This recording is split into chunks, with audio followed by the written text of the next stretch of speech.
오랫동안 기다리던 주님 강림하셔서 죄에 매인 백성들을 자유 얻게 하시네. 주는 우리 소망이요 힘과 위로 되시니 오래 기다리던 백성 많은 복을 받겠네. 아멘. 하나님 말씀 예레미야서 52장입니다. 예레미야서 52장 1절에서 끝절까지 말씀 교독합니다. 1절 말씀 제가 먼저 받들어 봉독드립니다. 시드기야가 위에 나아갈 때에 나이 21세라 예루살렘에서 11년을 치리하니라. 그 모친의 이름은 하무달이라. 림나인 예레미야의 딸이더라. 예레미야서 52장입니다. 예레미야서 52장은 예레미야서의 마지막이죠. 예레미야서의 마지막이라서 우리가 이 52장을 통해서 예레미야서가 끝이 나는 걸 보는데, 바벨론에 의해서 이스라엘의 멸망이라고 하는 어떤 상징성 자체가 바벨론의 자리를 계시록, 요한계시록까지를 연결하면서 보는 시대로 우리는 지금 그래 보잖아요. 지금 기록할 때야 전혀 바벨론하고 계시록 이런 걸 전혀 고려하지 않고 기록을 해놨고, 바벨론 자체에 대한 어떤 멸망, 이것 자체만 염두에 두놨는데, 이것을 신약이 있고 예수님이 오시고 난 뒤에 요한계시록이 기록되어 있고, 또 예수님을 십자가에 못 박은 그 일을 주도한 사람들이 이스라엘 백성들, 유대인들이에요, 유대인들.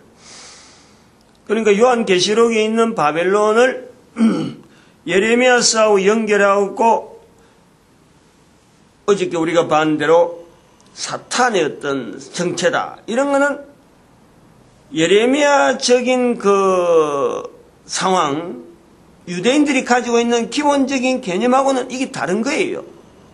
그런데 그걸 요한계시록에 그것도 유대인이 했는데, 이게 우리가 해석을 하면서 점검을 이래 해본 적, 바벨론의 자리가 이스라엘 백성들이 유대에 바벨론을 갈 수밖에 없는 그 이유는, 오늘날 우리가 지금 살아가는 삶의 환경에 누구든지 볼 수 있는 그 험악한 꼴, 처참한 그 환경에 가야 되는 사람으로 하여금 보내면은, 거기에서 나를 하여금 왜 그러 갔느냐, 내가 왜 그런 어려운 일을 당해야 되느냐라는 환경은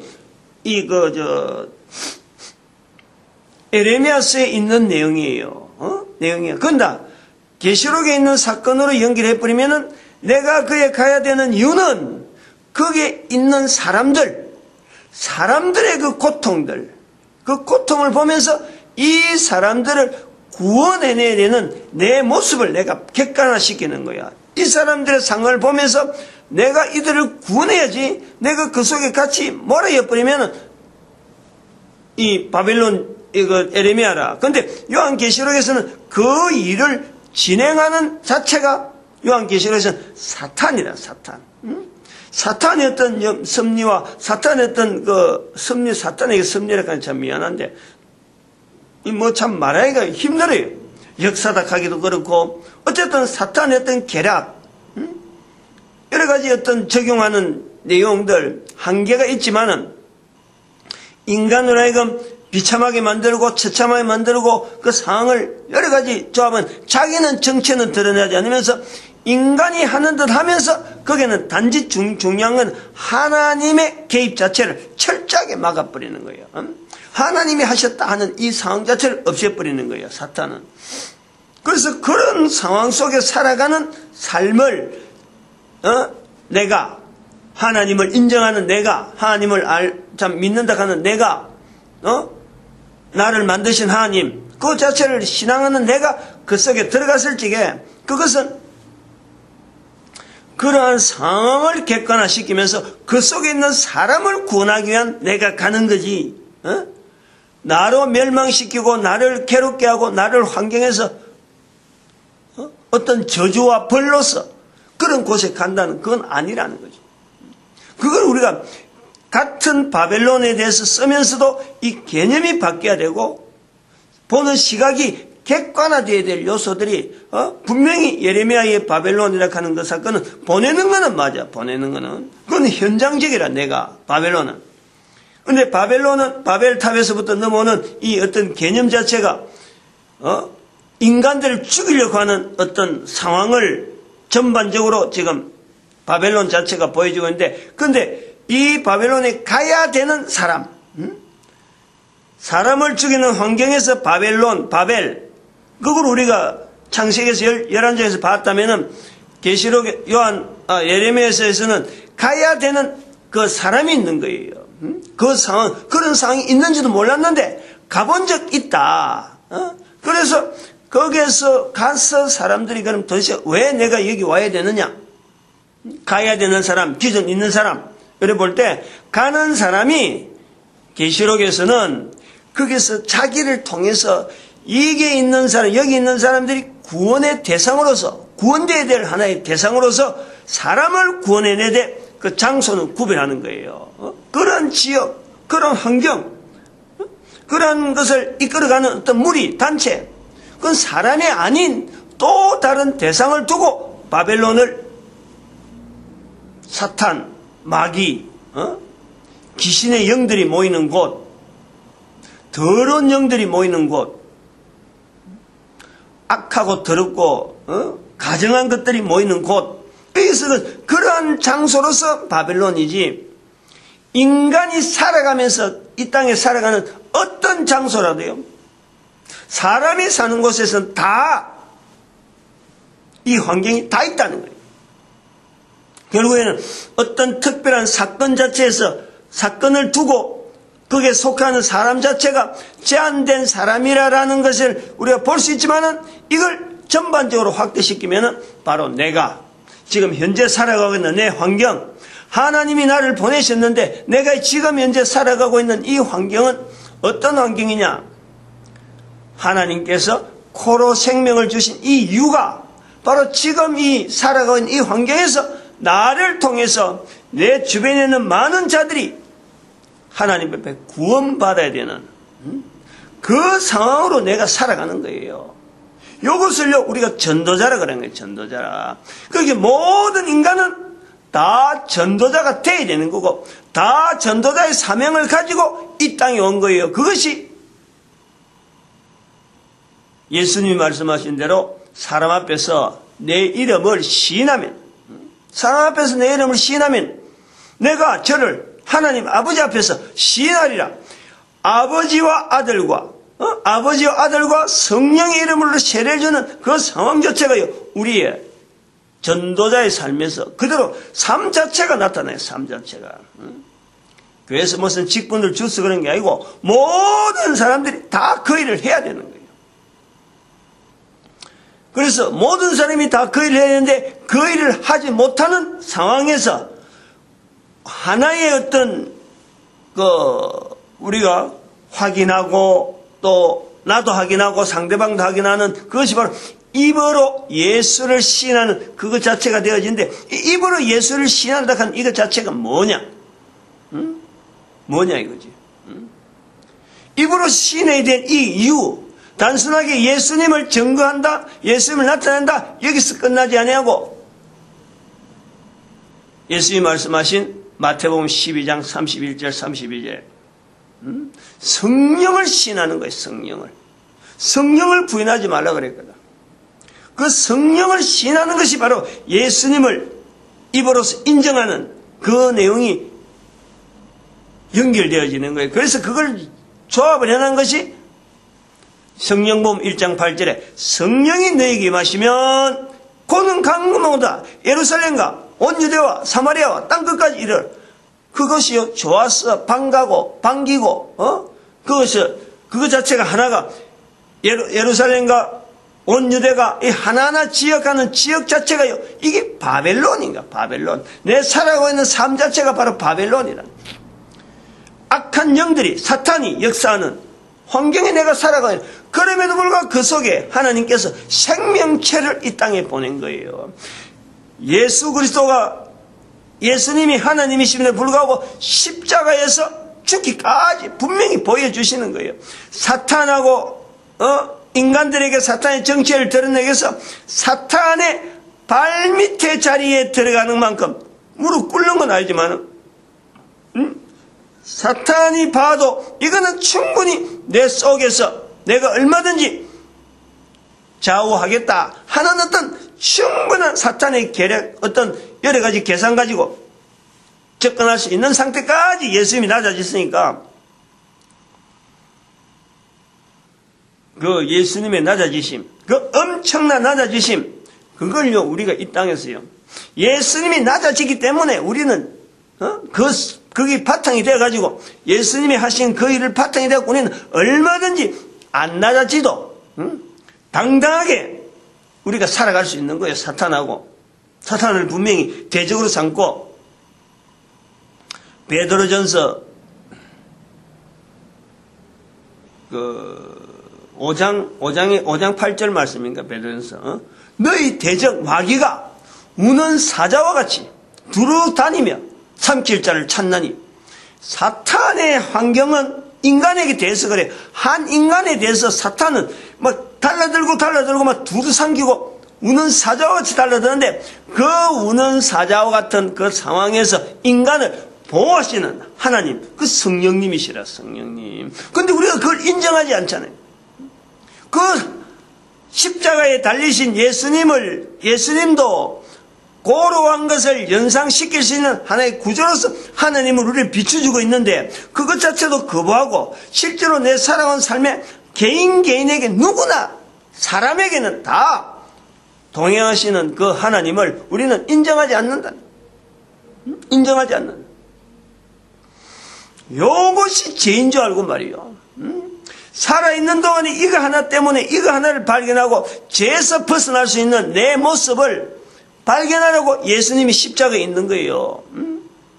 여전히 십자가에 있는 거예요. 우리로 하여금 죄인 되어진 모습에서 내가 여전히 모른 체 하고 있으니까. 우리 인간에게 어마어마한 능력이 있는데 사탄을 대적할 만한 어마어마한 능력이 있는데 예수님을 통해서 내가 죄인인 것을 발견하지 못하고 하니까 내가 있는 어마어마한 능력을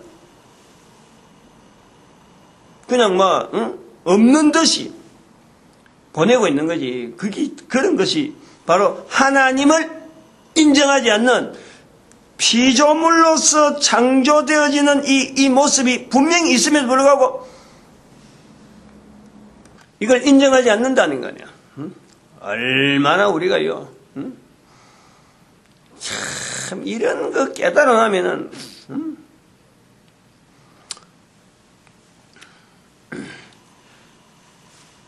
힘이 어디서 썼느냐, 능력이 어디서 썼느냐, 많이 배운다,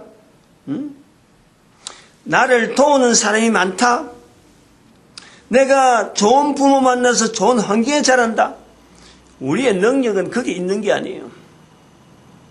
열방의 선지자라 하는 이 제목 자체가 지금 예레미야에서 끝이 났는데 사실은 오늘 이런 형태로 하려고 안 하고 다르게 지금 준비해놨는데요. 전혀 지금 다른 방향으로 나와.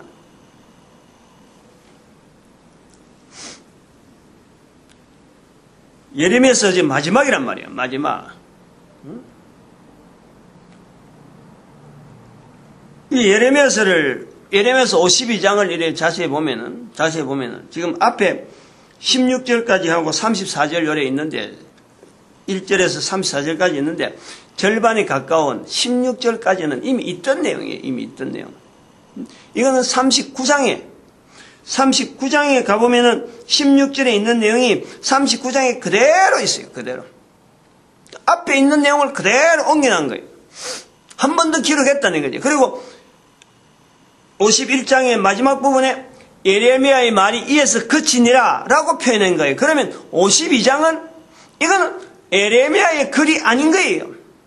이 예레미야의 말을 옮겨 적어 였는 바룩이든지 누구든지 옆에 다른 사람 제3자가 예레미야의 글에 대해서 전반적으로 옮기면서 하나의 어떤 두루마리를 만들어 나가면서 여기에 대해서 이스라엘의 전체 역사, 예레미야 시대에 있었던 전체 역사를 예레미야를 통해서 기록했던 예레미야 39장에 있는 내용을 다시 한 번 더 기록하면서 이스라엘 전체, 상황 전체, 예루살렘의 멸망의 상황 전체를 52장에 하나의 틀로 어떤 역사서 비슷하게 역사서 기록하듯이 기록해 놓는 거예요.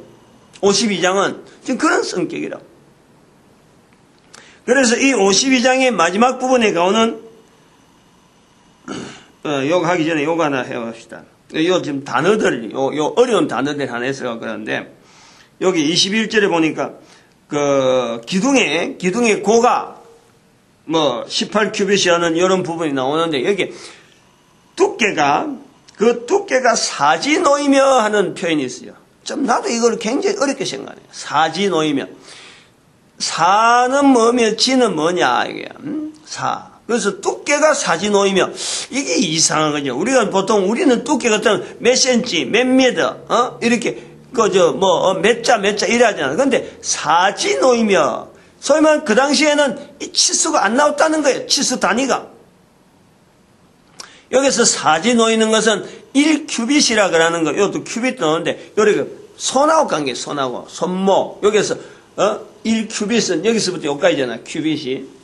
여기 발목, 여기서 발목에서 여기까지를 1큐빗이라. 어떤 사람들은 또 여기서부터 손끝에서부터 요 발목까지를 발꿈치까지를 1큐빗이라 가는데 사지는 바로 여기래요. 4개. 손가락 4개. 이 손가락 4개가 이래 모아지면은 사진 거야. 사지. 엄지손가락이 저어버리고. 하나, 둘, 셋, 넷, 사지. 4가지라고. 요래하고 두께를 따기래. 두께. 그러니까 그 두께는 사지 놓이며 하는 이게 10cm라. 10cm. 사지 놓이며 10cm라. 여기 요소가 손바닥 이런 게 한 10cm 정도 되잖아. 10cm. 그러니까 여기에 10cm, 두께가 10cm라 이 말이에요. 지금 이런 게 두께가 사지 놓이며 이런 내용이라. 우리가 지금 쓰는 이 단어 단위하고 치수 단위에 어려운 게 있으니까 그거는 참고로 하는 거예요. 그리고 28절, 29절, 30절에 가보면은 백성들이 몇 번 사로잡힌다는 내용, 몇 번. 보니까 느부갓네살 28절에는 사로잡아간 옮긴 백성이라니라 제7년에 유다인이 얼마요? 그러면은 18년에 29절에는 18년에 얼마요? 30절에는 23년에 얼마요? 28절, 29절, 30절에 3번에 걸쳐서 느부갓네살 왕이 이스라엘의 멸망을 하는 시점에서 3번의 포로로 잡혀간다. 즉 3번이나 공격을 했다 이 말이에요. 3번이나. 3번 공격할 때에는 처음에는 요야김 시대 왔다가 그 다음에 요야김 시대 왔다가 그 다음에 시드기야 시대 왔다가 왕들마다 바뀔 때마다 한 번씩 온 거예요. 그거는 이 왕의 정책이 마지막 때에 이 정책들이 자꾸 바뀌는 거예요. 바벨론에서. 그러니까 이 바벨론 왕이 와가지고 막 그 멀리서 3번이나 온다는 거야. 한 번에 멸망된 게 한 번 오고 2번 오고 3번. 그래서 완전하게 시드기야 11년 완전히 멸망당했다는 거 아니에요. 7년, 18년, 23년. 7년에서 23년 사이가 되면 16년 사이에. 16년 사이에 막 3번 결국 온 거지. 그리고 멸망을 당했다. 그만큼 말이야, 바벨론에서 볼 때는 철저하게 어쨌든 간에 조금 해고 돌아가서니까 또 이려고 하는데, 이 예루살렘, 이스라엘의 위치가 이게 나름대로 바벨론에서 애굽에 가는 이 길목에서 아주 중요한 어떤 다른 데하고는 전혀 다른 데는 한 번에 하고 끝나면 되는데, 여기는 계속해서 일어서려고 하는 이 힘이 있었기 때문에 3번에 걸쳐서 했다 하는 이런 내용을 기록해 놓은 거예요. 그 다음은 중요한 내용이 이제 31절입니다. 오늘 요 31절부터 시작해서 아까 처음부터 바로 이 부분을 바로 나와버린 거예요. 31절부터 나오는 마지막 절까지. 포로로 잡혀간 사람들이, 요야김은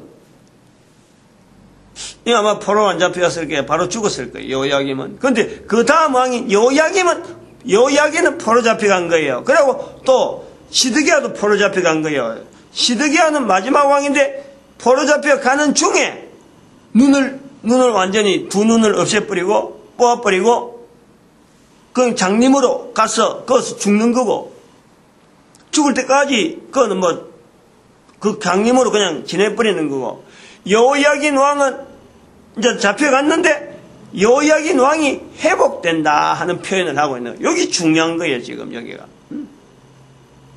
31절부터 34절까지가 예레미야서 52장의 마지막 부분이고, 예레미야서 52장 자체가 전체가 이스라엘의 멸망 586년 사건이라고 하는 이 사건 전체를 하나에 정리해 놓은 내용인데, 침공하는 이스라엘, 또 빼앗기는, 침공하는 바벨론, 빼앗기는 물건들, 성전에 있는 내용들을 자세히 설명해 놨거든. 어떤 것이 어떻게 기둥이 어떻게 나왔고, 높바다가 어떻게 나오고, 전체적으로만 다 날아갔다 하고, 지금 여기 표현하고 있는데, 마지막에 있는 31절, 32절, 34절, 32절, 33절, 34절, 요 4절이요. 이게 중요한 위치라는 거예요.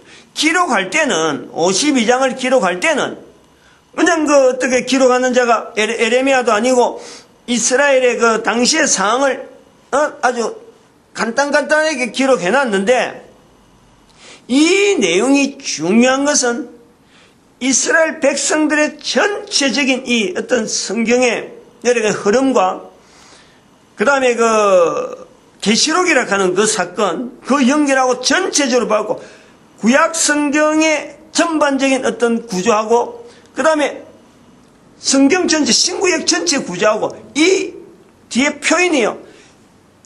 이게 똑같다는 거예요. 한마디로. 개념 자체가, 의미가 똑같다는 거예요. 다시 말하면, 회복이라는 사건이라도 회복. 요야긴이 잡혀간 지 37년. 요야긴이 사로잡혀간 지 37년.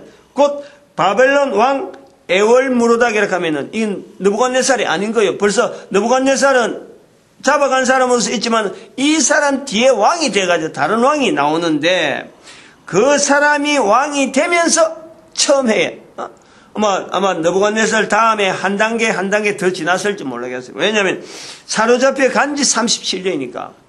아까 이제 전쟁 일난 거는 16년 정도밖에 아니라서요. 또 여야긴이 사로잡혀 간 거는 실제로 얼마 안 돼요. 29절에 나오잖아요. 18년하고 그 다음에 23년이니까 5년 정도밖에 안 돼. 두 번째 포로 갈 때하고 나머지 세 번째 하거든. 멸망될 때는 한 5년밖에 안 돼요. 바벨론에서 5년 있으니까 멸망된 거예요. 그런데 바벨론에서 37년을 있었다. 멸망되고 난 뒤에 32년을 보내는 거예요. 그런데 나이가 얼마나 많았겠어. 나이가 굉장히 많았을 거 아니에요. 그런데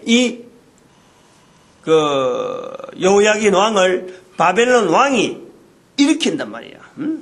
일으킬 때 그냥 일으키는 게 아니고, 이 표현이 그와 함께 바벨론에 있는 왕들의, 그와 함께 바벨론에 있는 왕이라고 하면 뭐겠어요? 침략한 바벨론 왕은 최고고, 그거하고 비교한 게 아니고 다른 나라의 포로들이지. 포로 왕들을 포로해갖고 많이 잡아놨는데 있는데 그 중에서 대우를 하더라도 요야긴 왕을 가장, 유다의, 이스라엘의 왕을 다른 어떤 포로된 왕보다도 제일 높이 있다는 거 아니에요. 나이도 많았을 수도 있지만은 여러 가지 이 표현이 그렇다는 거예요. 표현이. 그래서 이 표현이 결국 어디에 들어가냐면은 그냥 에레미야에서만 있는 게 아니고 이게 역대하에 들어가는 역대하에 성경에 그러니까 구약 전체의 성경에 정리하는 전체 그 역사를 다시 한 번 더 의미를 주는 데에 바로 이 예레미야서 52장에 있는 이 마지막 부분에 있는 이 네 절이 역대기 상과 있고 하가 있는데 그 하에 이 개념이 들어가는 거예요. 이 역대기 상하이고 11개 들어가요. 11개. 11개 이 내용, 11개의 마지막 부분이 이 내용이 들어가면서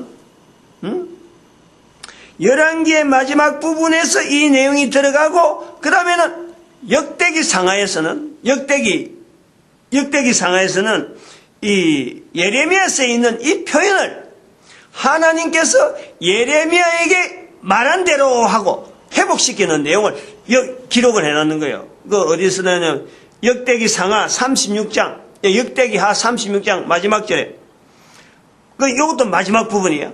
바사왕 고레스 원년에 여호와께서 예레미야의 입으로 하신 말씀을 응하게 하시려고 예루살렘에 전을 건축하라라고 바사왕 고레스, 이거는 바빌론 왕이 아닌 거예요. 바빌론 아니고 바빌론 전국을 멸해버린 이 바사 메대 그 제국에서 바사왕 고레스가 그 저기하고 원년에 이걸 선포를 하는 거예요. 예레미야에게 임하신 하나님의 말씀을 응하게 하시려고 하고 정리하고 그 다음에 열왕기 하 마지막에 이 부분을 역대기 하에서는 예레미야에게 하신 말씀을 응하게 하려고 하고 예레미야 전체에 있는 이 말씀 자체에서 연결하고 그 다음에 열왕기 하 마지막에서는 예레미야서 50여 장에 있는 이 부분을 마지막 부분 똑같이 옮겨나고 기록을 해서 끝내버리는 거예요.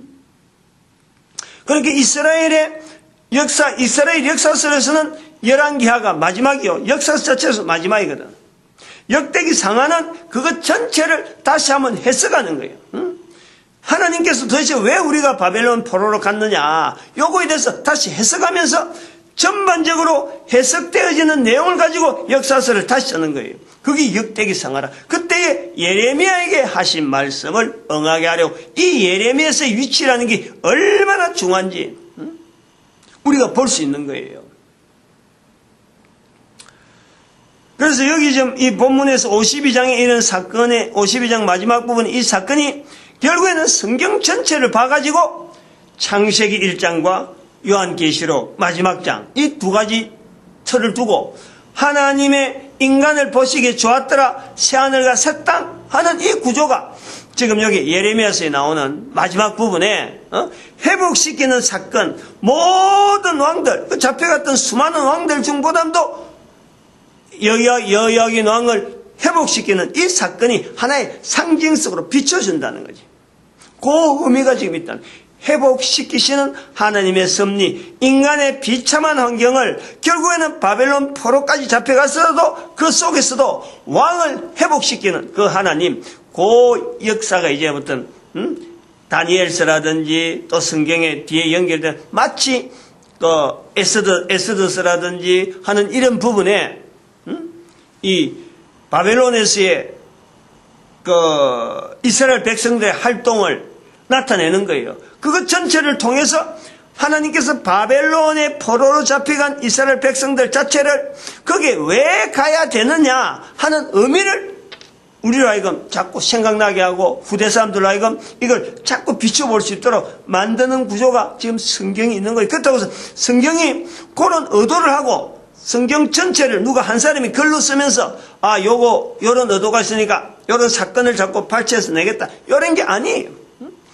각각 떨어지는 거예요. 다니엘서도 떨어지고 에스더서도 떨어지고 그냥 단순하게 사건 중심으로 해놨는데 이걸 성경에다 묶어놔 보니까 일년 우리가 하나의 흐름을 역대기 상하처럼 이스라엘 백성들이 자기들이 기록한 역사를 어떤 의미를 가지고 역사의 의미를 남기는 것이 역대기 상하고 그런 것도 역대기 상하도 오고 11개 상하도 오고 사무엘 상하도 오고 이렇게 전체를 모아본 적 에스더나 다니엘서나 에스겔서나 이렇게 각각 떨어지는 걸 모아본즉 이게 하나의 큰 흐름이 나타나면서 나중에 또 신약에 예수님의 제자들을 위해서 이 보존되어지던 그 신약까지 딱 합쳐보니까 요한계시록까지 연결되면서 아하 이거 전반적으로 성경이 어떤 큰 흐름이 있구나. 그 흐름을 여러 가지 이거 찾는 중에 저는 그래 봐요. 저는 뭐 이런 거면 다 똑같다는 건 아니기 때문에 내가 내라고 하는 걸 하는 거예요. 네. 디모데전서 2장 4절의 말씀을 저는 성경의 가장 중심을 둘러가는 거죠. 성경은 모든 사람을 구원하기 위한 모든 사람이 구원받기를 바라고 모든 사람이 진리를 하는데 이르기 바라시는 그 성령님의 역사 그 역사가 있기 때문에 성경이 오늘 우리에게 주어졌다 하는 걸 저는 자꾸 고백하려는 거예요. 그게 어느 날 뭐 처음부터 그런 누가 훈련을 시키고 자꾸 했나 그런 거 아니라 지금 이 동영상 듣는 사람이 복이 있는 거예요. 한 개인이 적어도 17살, 18살에 교회 와가지고 교회에서 시킨 일을 하면 내가 무조건 제일 우선적으로 그 사는 거 외에는 전부 다 끊어버리던 한 인생을 살아가면서 한 50년 가깝게 지금 이제 50년 소리가 나오는데 아직 50년 안 됐겠지 뭐 70이 돼야 50년 소리가 나오겠지. 17, 18살에 왔으니까 그 뭐 그때까지 그때 처음부터 이래가 요구하고 공부를 해도요 요구하고 해도 이게 얻어질지 아닐지 모르는 거죠. 사람마다 다르니까. 그런데 특별하게 한 사람을 통해서 어떤 경로 어떤 지향하는 방향을 쫙 비춰가지고 요렇게라도 남겨졌다는 것 자체가 이게 우리가 듣는 사람이 복이 있는 거예요. 어쨌든 간에. 이걸 예레미야서 52장을 하면서 늘 하시는 제가 하는 내가 다른 사람하고 비교해가지고 나은 것이 있다. 다른 사람보다는 좀 낫다. 이런 것은 아무것도 없어. 아무리 살펴봐도 없어. 아무리 살펴봐도. 그런데도 이런 것이 내한테 나를 통해서 왜 나오느냐? 누구나 할 수 있다는 거지. 누구나. 가능하다는 거지. 어떤 누가 독특하게 한 사람 한 사람 제한돼가지고 그 사람만 가능할 거야. 예레미야는 가능할 거야. 이런 게 아니에요. 지금 우리가 예레미야서를 통해서 봐야 될 요소도 아까도 있지만 잠깐 이야기했지만 이 대단히 중요한 요소가 예레미야서의 이 위치가 성경에서 이스라엘의 백성들의 586년 사건이 얼마나 중요하게 얼마나 큰 사건으로서 바벨론 멸망시기를 가는 바벨론도 3번이나 와서 공격할 정도로 끈질기게 이 예루살렘의 이 이스라엘의 위치 때문에 애국으로 가는 길목에서 이 위치가 대단히 중요하니까 여기서 벌써부터 이 걸리면 안 되니까 여기 통로 자체를 애국으로 가는 통로 자체를 원활하기 위해서 사실은 이스라엘을 처참하게 철저하게 다시 일어설 수 없도록 지금 여기 표현하잖아요. 아까도 말했지만 16절에 마지막에 빈천한 국민들 남겨두고 포도원을 다스린 자가 농부가 되게 하는 거예요. 이 어떤 전쟁이나 군사 일으킬 수 있는 이런 사람을 한 명도 못 남기고 갔다는 거 아니에요. 그리고 나중에 예수님 오실 때 얼마나 이 사람들이 비참하게 되어 있느냐. 이스라엘 백성들이 포로로 잡혀갔던 사람들이 다시 왔을 적에 70년 왔을 적에 이 사람들 옛날에 자기들 이스라엘 사람들이 있는데 이 사람들을 상종을 하지 않는 거예요. 그 사람들이 사마리아 사람이에요. 사마리아 사람. 여기서 벌써 사마리아와 유대를 하는 이 자체가 완전히 벽이 날 정도로 이 사람들이 철저하게 무시당하는 그런 사람에 대해서 나라를 세운다는 건 생각도 못하는데 이스라엘을 철저하게 비참하게 처참하게 다시 일어설 수 없을 정도로 만들어 놓고 바벨론은 그런 상황을 보내지만은 하나님은 바로 이런 상황 속에 있는 우리 한 사람 한 사람 바로 우리의 모습을 보면서 예레미야로 하여금 보여주시는 그 어떤 자세 하나는요. 예레미야에서라고 하는 이 자체가 성경이 유지될 수밖에 없었던, 성경이 예레미야서의 자리가 분명히 났을 수밖에 없는 그 상황은요, 예레미야의 처신에도 분명히 관계가 있단 말이에요. 그런 상황을 보면서 만약에 예레미야가 지난번에 얘기했지만 시위대장이 끌고 갈 때, 바벨론을 끌고 갈 때, 물론 그 속에 하나님 주신 말씀을 갖고 그것을 선포해서 자기가 그걸 갖고 같이 바벨론에 가서 그것 선포하고 자기가 같이 물속에 뛰어들란고 그런 자세를 가진지는 모르지만은, 비장한 각오를 가진지 모르지만, 예레미야는 바벨론에게 안 가려고 자기는 최선을 다해서 모습을 보인 거예요. 바벨론에 갔다 그러면요, 이 예레미야서 자체가, 이 흔적 자체가, 그 위치가 얼마만큼 떨어지겠어요? 얼마만큼 다른 사람들을 오해하겠어요?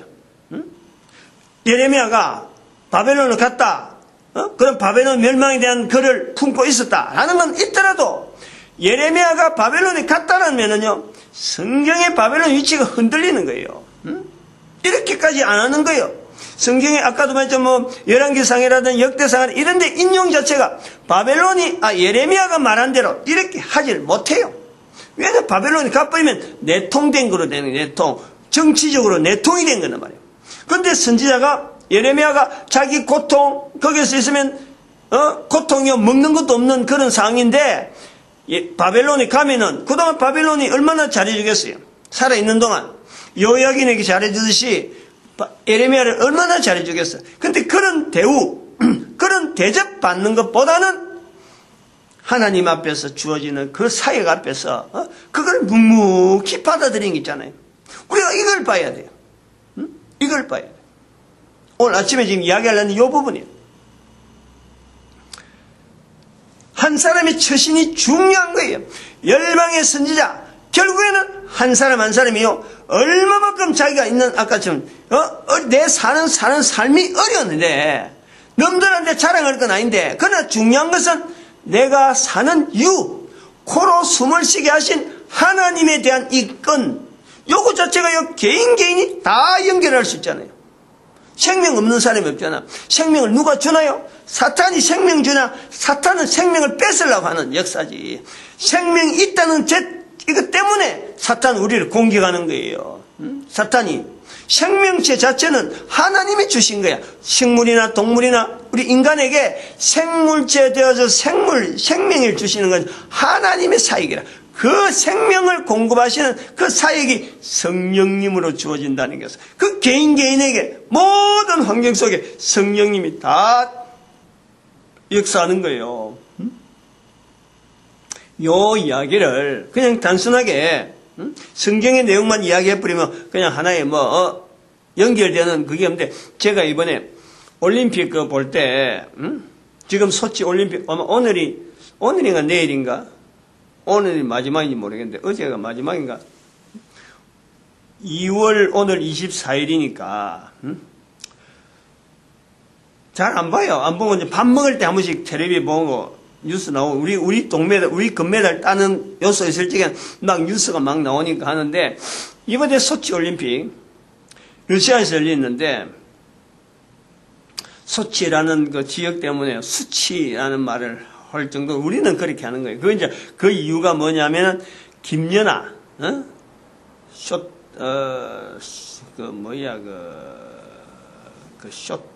쇼트 스케이팅이라? 아닌데, 쇼트 트랙인데, 그건 아닌데, 피겨 스케이팅, 김연아 씨. 마지막 올림픽, 지난번에 캐나다 밴쿠버에서 올림픽 그것도 금메달 땄는데, 이번에 이제 요거 따면은 요거 하고 요 올림픽 참석하고 끝내겠다 하면서 참석했는데, 누가 봐도 완벽한 거죠. 완벽한. 그 출전한 어떤 누구보다도 비교해도 완벽하고 금메달이지, 금메달. 그런데 러시아는 러시아대로 출전한 사람한테 금메달을 따게 만드는 어떤 전략, 다른 거는 기록 같은 거 이런 건 딱 눈에 드러나는데, 이 피겨 스케이팅은 철저하게 심사위원들의 점수, 또 여기서 판정이 되는 거예요. 기록이 아니고 눈에 보는 것도 아니고 어디 사진을 찍을 수 있고 평가하는 것도 아니고, 평가하는 사람들의 감정, 평가하는 사람들의 완전 주관이 그대로 드러나는 건데, 평가자들이, 평가단들이 드러나는데, 국제에서, 국제도 아니지만 이번에 러시아에서 어떻게 작용해서 정치했는지 평가 심사위원들이 러시아인이 4명이나 들어, 4명이나. 그 유럽인이 2명이 또 2명가 더 들어가고 해갖고 전체 유럽인이고 나머지 4명이 각 지역에 또 이렇게 흩어져서 그 심사를 하게 되는 그게 되는데 이 점수 조작이 있다는 거지. 그 이번에 푸틴 대통령이 얼마나 러시아로 하여금 이번에 소치 올림픽을 통해서 러시아의 어떤 회복, 하나의 그것도 정책적인 어떤 전략이 있는 거지만 엄청나게 돈을 들이고 많은 사람들 금메달 따게 해서 자기 나라의 어떤 1위다 하는 그걸 하려고요. 나타내려고 얼마나 애를 많이 썼는데 대통령이 들어서 전략적으로 지금 들어간 거예요. 그러니까 그게 희생된 것이 결국 김연아 씨가 금메달을 따지 못하고 은메달에 그치는 거예요. 누가 봐도 이거는 잘못된 점수지. 근데 제가 이제 그걸 보면서 김연아 씨가 참 다른 사람 보기에 여러 사람들이 봐도 대단하다 대단하다 하면서도 저도 그걸 이제 그래 참 대단하다. 은메달을 따면서도 전혀 금메달에 대한 그 애석한 이것을 한 번도 표현하지 않아요. 한 번도. 말로 얼마나 절절했는지. 참 나이는 어린데요. 정말 대단해요. 대단해요. 그런 어떤 대단한 모습 속에 바로 저는 열방의 선자를 가는 우리 민족의 자리가 있다는 거죠. 그것 자체를 모든 사람 앞에서 마지막 그 피겨스틱의 순서가 또 그때 또 24번이었고 마지막이라 하더라도 그 자기 어떤 금메달에 어떤 연속 두 그 금메달 연패하는 그 어떤 이 어떤 드라마 같은 사건이 되기도 하고 전 세계가 지금 피겨에 이 김연아 씨를 막 주목하잖아요. 그 마지막 순서. 그러고 완벽하게 끝내버리잖아. 그러면은 다른 사람들이 다 금메달을 했는데 은메달로 딱 주어졌을 적에 제가 보는 시각은 그런 거예요. 우리가 살아가는 삶 속에서 나타난 내용하고 똑같은 거예요. 그걸 한번 비교해보는 거, 오늘 예레미야서를 통해서 비교해서 제가 예화를 적어놓은 거예요. 다시 말하면, 금메달이라, 동메달, 은메달, 금메달. 여기 순서, 일반적으로 순서잖아. 그럼 전부 다 금메달 따려고 애를 쓰는데, 이번에 피겨 소치 올림픽 피겨 김연아 씨의 그 은메달은 제가 볼 때는 동, 은, 금 위에 또 하나의 금메달 위에 또 하나의 메달이 있다. 이걸 보는 거예요. 저는. 비록 그것이 동, 은, 금을 해갖고 순서를 해갖고 은메달로서 주어진 그거는 뭐 사람들이 주어지는 거니까 다른 메달로 주는 건 없지만은 우리가 그 메달에서 동, 은, 금 그 메달 순서보다 더 높은 실제로 실력이 그러니까 모든 사람들이 인정하니까 메달 딴 거는 은메달이지만은 금메달 위에 있는 또 하나의 메달이 있다. 이게 상징적으로 은메달로 김연아 씨가 받은 은메달을 저는 그래 보는 거예요. 보려고 하는 거예요. 그건 또 다른 말로 다르게 의미를 두려는 뭐냐니까 이스라엘 백성들이 지금 바벨론에 지금 들어가 있는 이 위치에서 회복시키시는 하나님의 섭리. 우리가 인생살이를 해보면요. 살아보면은 소치 올림픽에 김연아 씨가 은메달 받을 수밖에 없는 이런 환경이 우리가 엄청나게 당해요. 결국에는. 알고 보면 내가 그래 당하고 있다니까. 사람들이 말을 안 해서 그렇고 비교를 못해서 그렇지 실제로 그 한 사람 한 사람 살아가는 삶을 보면요. 사람들이 나를 대우해주는 이 표현은 알고 있는 지정의신에서 금메달만 추구하는 거예요. 금메달만. 전부 다 금메달 제일 높은 자리, 제일 자기가 할 수 있는 제일 그 좋은 거, 자기 어떤 전략, 자기 어떤 작전, 그걸 다 해서 가장 높은 자리로 지향을 하는데, 사람들이, 그래서 다른 사람들, 옆에 있는 사람들요, 막 해꾸질하는 거 예사로 있는 거예요.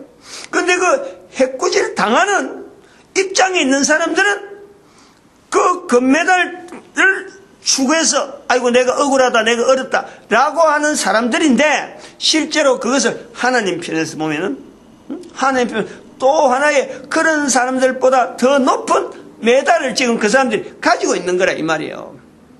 말을 이해를 하려고 하면 모르겠는데, 내가 그런 것을 아는 정도면 이 김연아 씨의 그 입장이 우리가 그런 것을 보는 거예요. 거기서 연연하지 아니하고 잘했다. 나도 최선을 다했다. 최선을 다했다고 하는 그 말을 한마디로 해갖고 그 은메달을 순순하게, 내가 당하는 어려움, 내가 당하는 고통을 순순하게 감안하면서 우리가 살아가는 현장, 이게 삶이란 이 삶. 근데 그 자리를 하나님은 보실 적에 높은 자리, 또 하나의 금메달 위에 하나님은 우리에게 상급의 자리를 준비하는 거예요. 상급의 자리. 그게 우리가 예수 그리스도를 입으로 성령님을 인정하는 이런 자리를 살아가면은 겉모습이 들어볼 때는 사람들이 바라보는 가장 높은 자리는 안 들어가요. 안 나타나요. 열방의 선지한 자리가 그래요. 그러면은 그 사람의 경쟁이 막 붙으니까 그거는 전부 다 헐뜯어 막 내려락하는 거고, 모략과 정략이 있기 때문에 그런 메달에는요 이 열방의 선지자 자리가 주어지지 않아요. 그러나 그런 고통과 여러 가지 모함과 그 속에서 이 해야 될 일, 꾸준하게 이 해야 될 요 일 때문에 우리가 종사하면은 하나님은 하늘에서 우리에게 상급을 주신다는 거지. 하늘의 상급을. 하늘의 상급을 당장 표가 안 나. 그런데 나라를 보면은 나라가 탄탄하고 이게 오랫동안 천년을, 만약에 우리가 열방의 선지자를 통해서 전 세계 인군을 공산이라는 제도를 이 시야를 가지고 전 인류를 공산이라는 이 개념을 가지고 그러고 나라마다 11조 제도를 할 수만 있다 그러면은 요 개념이 있는 거예요. 열방의 선지자가 그냥 뭐 구호만 하는 게 아니고 외치고 나가면서 하나님께서 우리 민족을 통해서 온 인류를 통해서 홍익인간을 나타내기를 바라는 하나님의 섭리를 우리가 사명을 알고 나아간다면은 그게 선조부터 시작해서 우리에게까지 연결되고 계속해서 갈 수 있는 성경 외적인 또 하나의 성경이 되잖아요. 그래서 성경도 제가 그랬잖아요. 우리 민족의 역사가 앞으로 성경이 될 수 있다. 그리고 우리가 또 하나 바라봐야 될 것은 우리가 한글이 있잖아. 한글이 나오는 그 하나님이란 이 단어, 한글의 이 우수성, 모든 나라로 하여금 한글에 있는 하나님이란 글자가 한글에 있기 때문에 모든 민족이 하나님으로 해서 언어를, 신에 대해서 나를 만드신 하나님에 대해서 하나로 통일시키는 언어가 우리 한글이 될 수가 있다. 그러면은 한글 자체가요 전 세계의 공통 만국 어떤 공통으로서 한글이 쓰임 받는 자리를 우리가 지향하는 거예요. 이런 어떤 포부가 있고 이런 꿈이요 우리 민족이 있다는 거예요. 그러니까 단순하게 사람들이 보는 어떤 금메달 이것이 아닌 거란 말이야. 금메달 위에 있는 은메달 우리가 이걸요 지향을 해야 돼요. 사람들이 생각하는 어떤 가치의 최고 가치가 아니고 하나님이 보시는 다른 가치에 또 다른 그 위에 있는 가치에서 우리가요 열방의 선지자 자리를 지향할 수 있는 그 환경이 우리에게 주어져 있다. 예레미야서 마지막을 하면서 이 내용을 연결하는 거예요.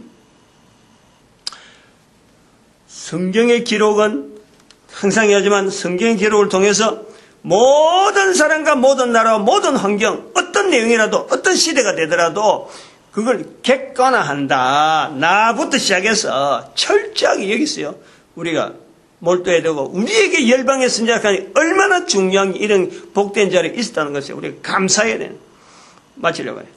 우리에게 이 열방의 선지자 전도자 되게 만드신 하나님께 감사하고 그럼 모든 교회가 전도를 하나 돼야 되고